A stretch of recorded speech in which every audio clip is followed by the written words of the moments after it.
Zion classics TV news time.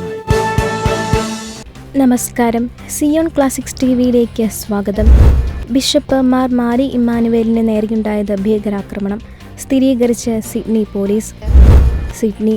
ഓസ്ട്രേലിയയിൽ പ്രമുഖ വചനപ്രഘോഷകനായ bishop Mar മാരി ഇമ്മാനുവേലിന് നേരെയുണ്ടായ കത്തിയാക്രമണം ഭീകരാക്രമണമെന്ന് സിഡ്നി പോലീസ്. ആക്രമണത്തിന് പിന്നിൽ മതതീവ്രവാദമെന്ന് ന്യൂ സൗത്ത് വെയിൽസ് പോലീസ് കമ്മീഷൻകാരൻ വെബ് അറിയിച്ചു. മതതീവ്രവാദമാണ് പ്രതിയെ കൃത്യത്തിന് പ്രേരിപ്പിച്ചതെന്ന് പോലീസ് പറയുന്നുണ്ടെങ്കിലും കുറ്റവാളിയുടെ പേരോ മതമോ ഏതെന്ന് പോലീസ് പുറത്തുവിട്ടിട്ടില്ല. ഇതിനിടെ ഇസ്ലാമിക മത മുദ്രാവാക്യം മുഴക്കിയാണ് കൗമാരക്കാരൻ ആക്രമണം നടത്തിയതെന്ന് പാശ്ചാത്യ മാധ്യമങ്ങൾ റിപ്പോർട്ട് ചെയ്തിട്ടുണ്ട്.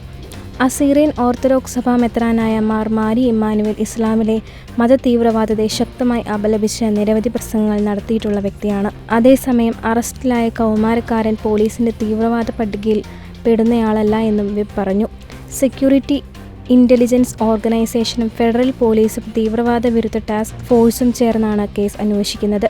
കൂടുതൽ പേർ ആക്രമണത്തിൽ പങ്കാളികളായിട്ടുണ്ടോ എന്നാണ് പ്രധാനമായും അന്വേഷിക്കുന്നത്. തിങ്കളാഴ്ച വൈകുന്നേരം 7-ന് സിഡ്നിയിൽ നിന്ന് 30 കിലോമീറ്ററോളം അകലെയുള്ള വക്ലയിലെ ക്രൈസ്റ്റ് ദ ഗുഡ് ഷെപ്പേർഡ് ദേവാലയത്തിലാണ് കത്തിക്കുത്ത് നടന്നത്.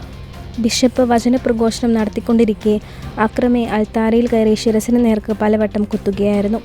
വിശ്വാസികൾ ഉടനെത്തി അക്രമിയെ കീഴ്പ്പെടുത്തിയ സമയോചിത ഇടപെടൽ നടന്നതിനാൽ വൻ ദുരന്തം ഒഴിവായി. ബിഷപ്പിനെ കൂടാതെ 4 പേർക്ക് പരിക്കേറ്റിട്ടുണ്ട്. കൂടുതൽ ക്രിസ്തീയ വാർത്തകൾക്കായി ഈ ചാനൽ മറക്കാതെ സബ്സ്ക്രൈബ് ചെയ്യുക.